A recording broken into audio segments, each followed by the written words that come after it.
سکتا. تھوڑی دیر میں ہماری اذان کی آواز آئی, اللہ اکبر اللہ اکبر. کیا زبردست, پوری دنیا میں سب کی سمجھ میں آ رہا ہے اس کا مطلب کیا ہے. تو پیپر ایسی چیز میں, تو پنڈت جی جو خطبہ پڑھتے ہیں, میں کوشش میں ہوں کہ سنسکرت زبان, یہ لفظ کیا ہے, سنسکرت زبان ہے نا, اس کا ترجمہ کہیں سے ملے, سمجھ میں نہیں آ رہا. پھر میں برما گیا, وہاں اذان جو بدھسٹ ہیں ان کی اذان ہو رہی تھی, پیغام, وہ اذان پورے شہر میں کسی کے سمجھ میں نہیں آتی اس کا مفہوم کیا ہے. زبانیں ایسی ہیں جن میں پیپر آؤٹ ہو رہے ہیں نا, وہ زبانیں ختم. وہ فجر کی ان کی اذان ہوتی تھی, فجر سے پہلے وہ پتہ نہیں کیا بدھسٹ زبان میں ہوں کر کے چل رہا ہوتا, تو میں کہہ رہا بھائی کیا ہو رہا ہے بھائی, یہ کیا مطلب ہے. اس سے پوچھا کہہ رہے ہیں یہ ان کا جو بدھسٹ کا جو بڑا ہے نا, اس کے علاوہ کسی کو سمجھ میں نہیں آتا. میں نے کہا چلو کسی بڑے سے ملتے ہیں. تو میں نے وہ جو میرے ابراہیم صاحب ہیں, بڑے اچھے میرے دوست ہیں, جن کی انویٹیشن پہ برما گیا میں, تو میں نے کہا آپ تو یہیں کے, وہ ان کے مسائل نہ کھڑے ہو جائیں کہیں. ابراہیم تو بہت سارے ہیں, کسی بھی بلی ڈال دیں گے ہم ان کو بچا کے. تو میں نے ابراہیم بھائی سے کہا, میں نے کہا مجھے ان کے جو اذان دے رہے ہیں نا فجر میں, چلو چلتے ہیں, ان کی جو بھی اذان ہے اس کو پکڑتے ہیں جاتے, اس سے میں پوچھتا ہوں تو کیا بول رہا ہے. انہوں نے کہا وہ ٹیپ ریکارڈ رکھا ہوا ہے, ریکارڈنگ چلتی ہے, بندہ تھوڑی دیر میں ہماری اذان کی آواز آئی, اللہ اکبر اللہ اکبر. کیا زبردست, پوری دنیا میں سب کی سمجھ میں آ رہا ہے اس کا مطلب کیا ہے. اللہ سب سے بڑا ہے, اللہ سب سے بڑا ہے. پھر اللہ اکبر, اللہ کو اس میں اتنا مزہ آتا ہے, اللہ کہتا ہے دوبارہ کہے, ابھی سمجھ میں نہیں آیا ان کے. اللہ اکبر اللہ اکبر, اشہد ان لا الہ الا اللہ. یہ جو ہندوؤں کے مندروں میں بھگوان رکھے ہوئے ہیں یہ معبود نہیں ہے, یہ تو ہاتھوں سے تراشے ہوئے ہیں. عیسائی حضرت عیسیٰ کو الہ کہتے ہیں, نا عیسیٰ تو کھاتے بھی تھے اور پیتے بھی تھے, مریم کے پیٹ سے پیدا ہوئے ہیں, خدا پیدا نہیں ہو سکتا. اور پتہ نہیں کسی نے سورج کو بنایا ہوا, سورج کی پرستش, کوئی آنکھ کی پرستش, لا تسجدوا للشمس ولا للقمر. کیسا تلوار چلی ہے قرآن کی شرک کے خلاف. نہ سورج کو سجدہ کرو اس کے حسن کو دیکھ کے, ہاں ہم مانتے ہیں بڑا حسین ہے, چاند کو دیکھ کے اس کو سجدہ مت کرو, ہم مانتے ہیں بڑا حسین ہے. اللہ جب اتنا حسین ہے تو سجدہ کیوں نہ کریں. فرمایا واسجدوا للہ الذی خلقہن, اس کو کرو جس نے اس حسین کو پیدا کیا, وہ اس سے زیادہ حسین ہے. یہ خود تھوڑی بنے, ان کو تو بنایا ہے کسی نے. کیسی آیتیں آج کروڑوں لوگوں کو سمجھ میں آ رہی ہیں, ان کا مطلب بھی ان کا مفہوم بھی. اشہد ان لا الہ الا اللہ, میں گواہی دیتا ہوں اس خدا کے اللہ کے سوا کوئی معبود نہیں ہے. اشہد ان محمد الرسول اللہ, میں گواہی دیتا ہوں کہ محمد خدا نہیں ہے, اس کے بھیجے ہوئے پیغمبر ہیں, اس کے سفیر ہیں, میں گواہی دیتا ہوں. اور یہ اذان آج خود گواہی دے رہی ہے کہ واقعی وہ سچے پیغمبر تھے, کہ جو دعوت دے کر گئے ہیں 1400 سال کے بعد بھی ایک حرف کی تبدیلی کے بغیر وہ اناؤنسمنٹ اسی طرح ہو رہی ہے جس طرح بلال حبشی کو نبی صلی اللہ علیہ وسلم نے اذان سکھائی تھی. بالکل A to Z اسی طرح اذان دی جا رہی ہے. اور جیسے 1400 سال پہلے حضرت بلال جب اشہد ان لا الہ الا اللہ کہا کرتے تھے تو پبلک کو مطلب سمجھ میں آتا تھا. 1400 سال گزر گئے, آج ان الفاظ کا مطلب بعینی ہی اسی طرح سمجھ میں آ رہا ہے جس طرح پہلے, بلکہ پہلے سمجھنے والے لاکھوں تھے, آج سمجھنے والے کروڑوں ہیں. پھر حی علی الصلاۃ, آؤ نماز کی طرف, حی علی الفلاح, آؤ کامیابی کی طرف. کیسا خوبصورت کلام ہے یار. اور ریکارڈنگ نہیں چل رہی, مؤذن صبح صبح جاگتا ہے, وضو کرتا ہے, قبلے کی طرف رخ کرتا ہے, پھر اس دعوت کے نتیجے میں جو عبادت کی جاتی ہے, کیسی خوبصورت عبادت. آپ چرچوں میں جا کے دیکھو, ڈیسک نظر آئیں گے, خوبصورتی نظر آئے گی, فانوس نظر آئیں گے, پادری کا بڑا خوبصورت لباس نظر آئے گا, گھنٹیاں نظر آئیں گی, گیت نظر آئیں گے. وہ روحانیت نہیں ملے گی جو آپ کو مسجد میں امام, میں انہی سول کپڑوں میں ہر جگہ جاتا ہوں, فجر بھی اسی میں, ظہر بھی اسی میں, عصر بھی اسی میں, مغرب بھی اسی میں, عشاء بھی اسی میں, شادی بھی اسی میں. ایک دفعہ شادی ہوئی تھی وہ بھی اسی میں, پھر ایک دفعہ شادی ہوئی وہ بھی اسی. ایک دفعہ مجھے کسی نے کہا کہ میں آپ کے سسر کو دعوت میں بلانا چاہتا ہوں. میں نے کہا کون سے والے؟ وہ ہمارے ریلیٹیو. میں نے کہا یار تمہارے ساتھ یہ مسئلہ نہیں ختم, کون سے والے یار, اب پھر کسی کو بھی لے آؤ. تو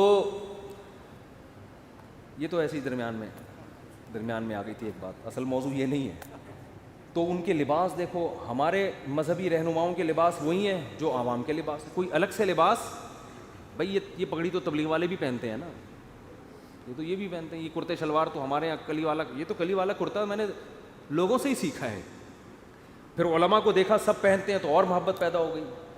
تو وہی سادہ وہی سب کچھ. مسجد میں آؤ, مصلی پہ امام کھڑا ہو جائے گا, پیچھے لوگ, کوئی گیت نہیں, کوئی میوزک نہیں, مسجد میں کوئی تصویریں نہیں ہوتی. باوضو ہو کے مسواک کر کے صبح صبح, کیسا نورانیت کا ٹائم ہے. امام کیا کہتے ہیں؟ اللہ اکبر. یہ زبان سمجھ میں آتی ہے لوگوں کو کہ نہیں آتی؟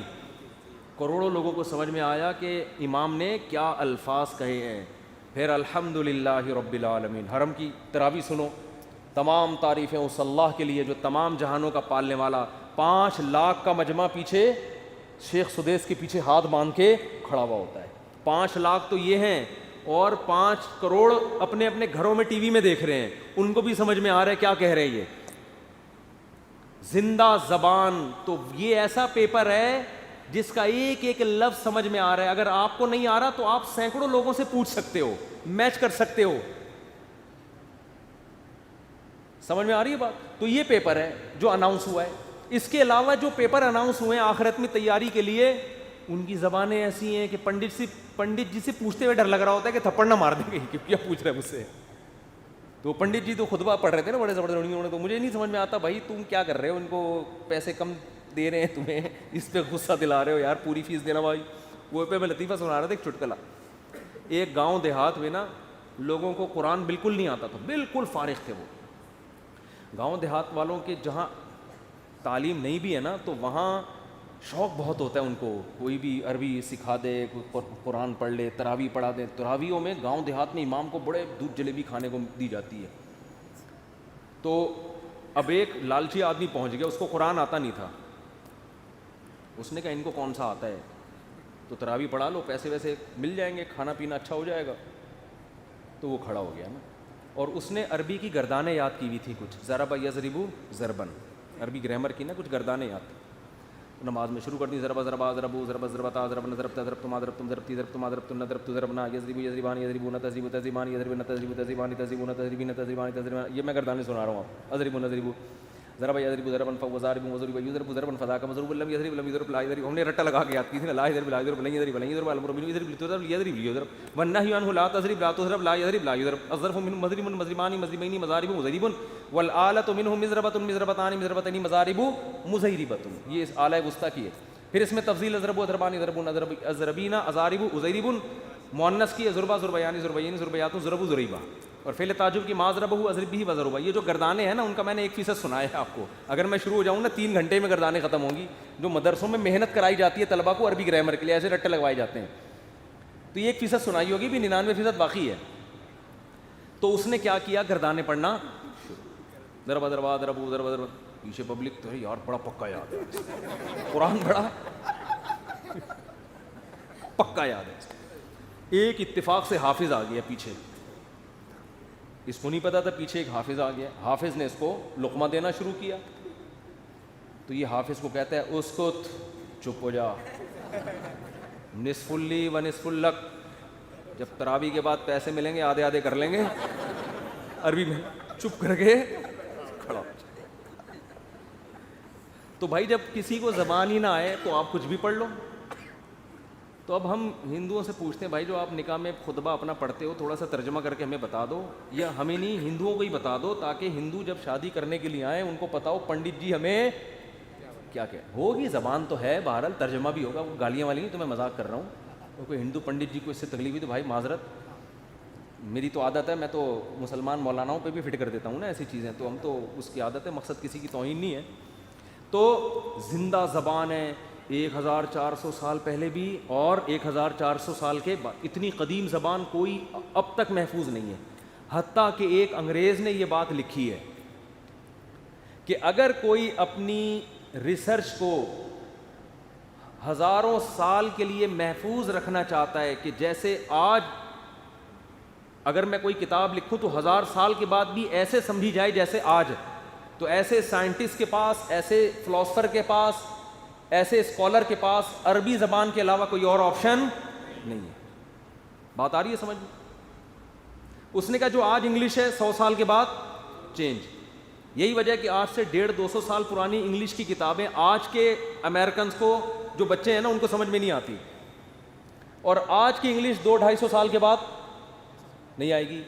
آج 100 سال پرانی اردو اٹھا کے لاؤ, بہت سے لوگوں کو سمجھ میں نہیں آئے گی. بھائی کیا کہہ رہے ہیں بھائی, یہ مرزا غالب کے کوئی رشتہ دار لگ رہے ہیں. آج سے 100 سال کے بعد اردو اور زیادہ چینج ہو چکی ہوگی. عربی میں ہم جو کتابیں طلبہ کو پڑھاتے ہیں وہ شروع ہی 1200-1300 سال پرانی شروع ہوتا ہے نصاب, بالکل ایسے سمجھ میں آتا ہے 2 اور 2 4 کی طرح. حتیٰ کہ نبی صلی اللہ علیہ وسلم کے والد اگر آج آ جائیں زندہ ہو کے اور وہ گپ شپ کریں, لوگوں سے کلام کریں, ان کی بات کو سمجھنے والے ہزاروں نہیں, لاکھوں نہیں, کروڑوں لوگ ہوں گے کہ یہ کیا کہہ رہے ہیں. لیکن اس دور میں زبان والا شخص آج آ جائے, ایک بندہ بھی آپ کو شاید نہ ملے جو اس کا مطلب سمجھ رہا ہو کہ یہ کیا بول رہا ہے. کچھ شاید کوئی یونیورسٹی میں کچھ چند اسکالرز ہوں جنہوں نے قدیم زبانوں پہ محنت کی ہوئی, وہ بھی چند ایک لوگ ہوں گے. تو بھائی آخرت پر اگر آپ یقین کرو گے, آخرت پر مانو گے کہ آخرت ہے, تو آپ کے پاس اسلام کے علاوہ آخرت کی تیاری کرنے کے لیے اسلام کے آپشن کے علاوہ کوئی آپشن ہے ہی نہیں. کیونکہ پیپر جس زبان میں سمجھ میں آتا ہے وہ اسلام نے ہی آؤٹ کیا ہے, اور پیپر کا جو طرز تحریر ہے اور جو اس میں سوالات ہیں وہ سوالات بتا رہے ہیں کہ یہ واقعی کسی سمجھدار نے, کسی ایسی ذات نے اناؤنس کیا ہے جو پیپر بنانے کی اہل ہے. اس میں سوالات بھی متعین, جواب بھی بتا دیا,